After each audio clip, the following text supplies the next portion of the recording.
Fala galera, tudo bem com vocês? De volta para mais uma videoaula aqui no nosso canal Histórica. Vamos continuar aquela resenha sobre o período ou era Vargas, né? Nós vimos na videoaula anterior, né, que vocês podem acompanhar aí no canal, dois períodos do governo do Vargas. Nós vimos o período da Revolução de 30, a tomada ao poder, chamado governo provisório, e nós vimos também o período constitucional a partir de 1934, né, quando é promulgada a Constituição, e todo o desenrolar durante o período constitucional, né, com tanto com a AIB como quanto a ANL, né, tanto o integralismo como o aliancismo, duas correntes ali filosóficas que vão tentar arrebanhar seguidores dentro do Brasil. Uma de vertente de direita e outra defendendo os ideais aí do socialismo e do anarquismo, né? E nós vimos também que justamente a tentativa dos aliancistas de tomarem o poder em 1935 é que vai municiar o Vargas para que em 1937 ele articulasse um suposto plano de uma nova tentativa dos comunistas de tomarem o poder no Brasil, né, fazendo com que ele colocasse em prática o chamado Plano Cohen. O Plano Cohen acaba sendo toda uma farsa tramada para fazer com que o Vargas permanecesse no poder, afinal de contas não poderia ser candidato à reeleição, né, para concorrer aí nas eleições de 37 para 38. Então, dessa forma, o Vargas vai permanecer e vai criar um estado de guerra para combater esse suposto ataque comunista, permanecendo no poder e inaugurando o governo ditatorial, ou conhecido também como Estado Novo, né? O Estado Novo que vai impor uma verdadeira ditadura no Brasil nesse período, tá? Para vocês terem uma ideia, os partidos políticos vão ser extintos, tá? As eleições que estavam previstas para acontecer não vão ser de fato realizadas. Greves, manifestações, todas elas vão ser proibidas. Perseguição, tortura, morte de alguns cidadãos comum. Afinal de contas, sempre que tenta se instaurar um Estado totalitário, né, algumas vidas acabam se perdendo em meio a esse processo, principalmente aqueles que vão contestar esse governo que está em prática,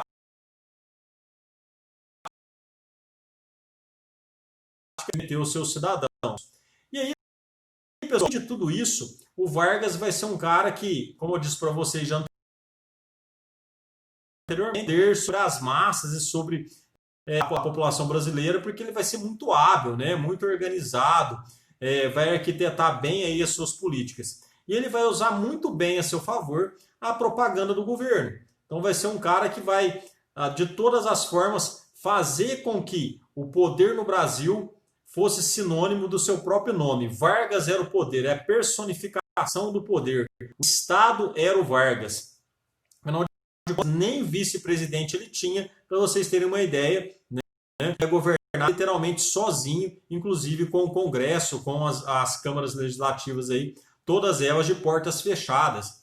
E aí, para isso, para ficar essa imagem desse líder, né, vai ser criado o DIP, conhecido também como Departamento de Imprensa e Propaganda, que ele era responsável não só por articular a propaganda a favor do Vargas, como para censurar também tudo que fosse contra a figura do presidente. Então, manifestações pró-Vargas eram feitas, programas de rádio que eram muito comum, que nessa época a televisão ainda não havia chegado no Brasil, a televisão vai chegar aqui só na década de 50, né? E o Vargas vai criar, inclusive, né, aquela vinhetinha que vocês viram lá na introdução da outra aula, né, que é a do programa conhecido como A Hora do Brasil, que foi criado lá na década de 30 pelo Vargas. Era um programa de rádio, né, que tinha as suas propagandas a favor do Vargas com a intenção de mais a ideia de o pai dos pobres, né, o defensor da nação, né, o bom velhinho, aquele que veio para governar acima de tudo e todos, né? E principalmente para ficar marcado aquela figura do salvador da pátria, transformando aí praticamente o Brasil refém desse governante, tá? Da mesma forma, o Ministério, a ideologia nos seus materiais, tá?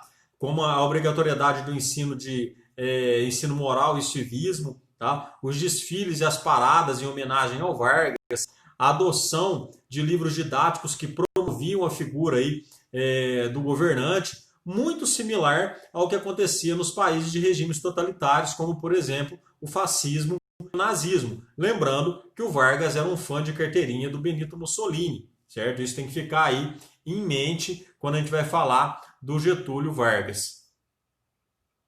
Pessoal, aí as figuras, né? 1º de maio, Dia do Trabalhador, né? Então o Vargas ele vai também conseguir trazer essa classe trabalhadora, porque vai conceder a ela também uma série de direitos, não por acaso, tá? Mas para fins de pacificar todo e qualquer movimento de greve ou manifestação, né? Ou qualquer movimento que atentasse contra a ordem no Brasil nesse período, tá? Dentro da política econômica, o Vargas vai agir, né, para que o café fosse valorizado, mas ao mesmo tempo para evitar a superprodução. Então ele vai fazer com que as áreas de cultivo não fossem aumentadas, né? Ele vai ficar a produção agrícola, justamente para quê? Para recuperar o preço do café, que era o principal produto, né, nesse período aí, meados do século XX. Isso, pessoal, o Vargas vai ser um grande incentivador da indústria, tá? Durante o período da Segunda Guerra Mundial, ele vai conseguir traçar e ganhar, né, ou pelo menos conseguir vários empréstimos internacionais, justamente para que ele pudesse investir na base, né? A indústria que de fato vai dar subsídio para que no governo do JK, de fato, a indústria pesada fosse instalada no Brasil. Vai aumentar os impostos sobre a importação, né? Vai diminuir os impostos sobre a indústria nacional, justamente para fomentar as indústrias que aqui nasciam, tá? Vai fundar empresas estatais, justamente em áreas específicas e estratégicas para poder fazer com que outras formas de produção viessem ao Brasil, tá? E em 42 ele vai criar a Companhia Vale do Rio Doce, né, que hoje ela não é mais uma estatal, ela foi privatizada, se não me engano, no governo do Fernando, né? Hoje é uma das maiores mineradoras do mundo. Tá? Ela vai ser criada em 1942, assim como vai ser criado também a CSN, a Companhia Siderúrgica Nacional, né? Todas com a finalidade aí de fazer uma indústria de base, né? A Vale do Rio Doce para extrair o minério e a Companhia Siderúrgica Nacional já para transformar esse minério em ferro e em aço. Tá? Outras realizações, ele vai criar o Conselho Nacional do Petróleo em 1938, que depois, num segundo momento do governo do Vargas, que a gente vai ver em aulas futuras, que vai dar base para que ele crie a Petrobras na década de 50. Mas isso aí é assunto para outros, em Duque de Caxias, aí de São Francisco, tá? No ponto de vista do trabalho, né, o Vargas vai aumentar muito o número de indústrias nessa política, tá? Assim como vai aumentar principalmente aqueles fugindo da região Nordeste, fugindo da seca ali daquela região. E aí ele vai trabalhar em cima de uma política trabalhista, justamente para conquistar a simpatia dos trabalhadores aí. E aí vai colocar em prática o que vai ficar conhecido até hoje, a consolidada, né, a famosa CLT, né? Consolidada em 53, que vai ser justamente inspirada na Carta del Lavoro, tá? É uma carta aí, uma série de medidas criada aí, principalmente no regime fascista italiano, e o Vargas vai adaptar aqui para o Brasil para ganhar o apelo dessas massas. E aí, né, as manifestações, como eu citei para vocês, sempre com a figura emblemática aí do Vargas sendo retratado da nação, né? E aí, em 1939, ele vai criar a Justiça do Trabalho, em 1943 a CLT, né? E aí o Vargas vai ganhar aquela alcunha, né, de protetor dos pobres, o pai dos pobres, né, que vai pregar a conciliação entre a classe trabalhadora e também a classe empresarial dentro do Brasil, tentando minimizar o conflito entre elas aí. E aí, pessoal, o Vargas, ele vai se ver numa sinuca de bico, tá? Por quê? Porque dentro do país, o Brasil está os empréstimos para ele conseguir o capital necessário para investir toda a indústria de base, fora do Brasil ele vai acabar apoiando justamente os países que lutavam pela democracia, que lutavam contra o nazismo e contra o fascismo. Tá? E é justamente a derrota desses regimes na Europa, né, com o fim da Segunda Guerra Mundial, que o Vargas vai tentar fazer com que o Brasil houvesse uma abertura, porque era uma contradição. Internamente o Brasil era uma ditadura, mas na Segunda Guerra Mundial o Brasil lutava justamente a favor da democracia.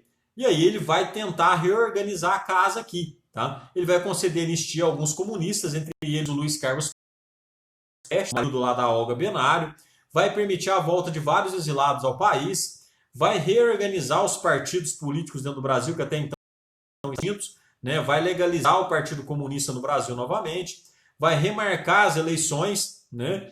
E aí vão concorrer as eleições 3 candidatos: o Eurico Gaspar Dutra, o brigadeiro Eduardo Gomes e o engenheiro Iedo Fiuza. Tá? E aí, pessoal, o Vargas fazia meio que um jogo contraditório.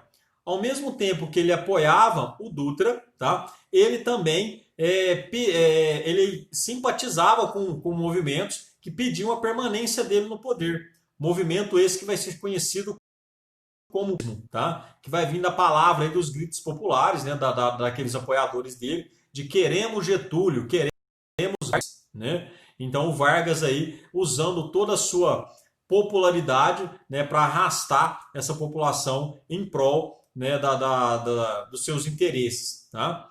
E aí, pessoal, o governo Vargas ainda vai lançar, né, a lei antitruste, que vai limitar a entrada de capital estrangeiro no país. O Vargas vai nacionalizar a economia brasileira, fazendo com que as principais empresas fossem empresas estatais. Tá? E isso vai gerar uma grave crise, principalmente entre empresários, entre setores ligados ao capital externo. Tá? E aí Vargas vai ter certo medo nessa classe empresarial, que vai acabar fazendo, né, com que o Vargas sofresse uma forte oposição, porque eles temiam que as eleições fossem novamente canceladas e que ele permanecesse no poder por mais tempo. Sendo assim, vão unir forças para desarticular e enfraquecer o Vargas dentro do território nacional, a ponto dele não permanecer à frente do governo. Tá? Tanto é que em 29 de outubro de 45, né, as tropas aí lideradas pelo Góes Monteiro e o Dutra, né, vão cercar o Palácio do Catete, a residência oficial do presidente, né, naquela época, e vão obrigar o Vargas a renunciar. Tá? E aí o Brasil vai ser entregue, né, ao José Linares, presidente do STF, já que não tinha vice-presidente. Tá? Então o Vargas vai acabar então saindo de cena, renunciando ao poder em 1945.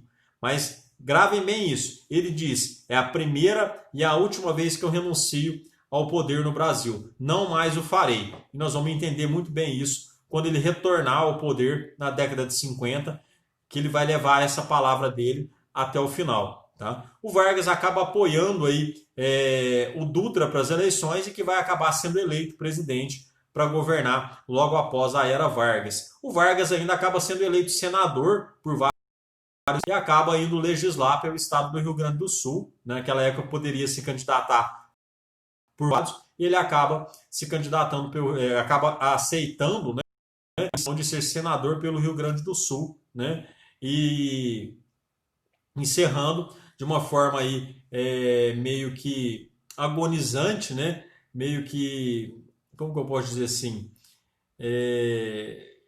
meio medíocre, né? O período da era Vargas, porque ele acaba renunciando, sendo forçado a renunciar. E aí, pessoal, um pequeno mapa mental, né, com os principais fatos aí da era Vargas, desde o governo provisório aí, tudo destacado em amarelinho, passando pelo governo constitucional, né, com a ANL e a AIB, né, Aliança Nacional Libertadora e a Ação Integralista Brasileira, tá? E aí desaguando, né, no Estado Novo, tudo em verdinho aí, a ditadura do Vargas de 37 a 45, né, a industrialização do Brasil e o fomento a essa indústria de base, né, até o novo presidente que vai assumir ali, o Eurico Gaspar, apoiado justamente pelo Vargas. Certo, pessoas? Qualquer dúvida, estou à disposição de vocês. Deixem comentários, né? Deixem as suas opiniões para que a gente possa melhorar e trazer vídeos cada vez mais oportunos nesse período de estudo e aprofundamento. Tá certo, pessoas? Um abraço, até a próxima!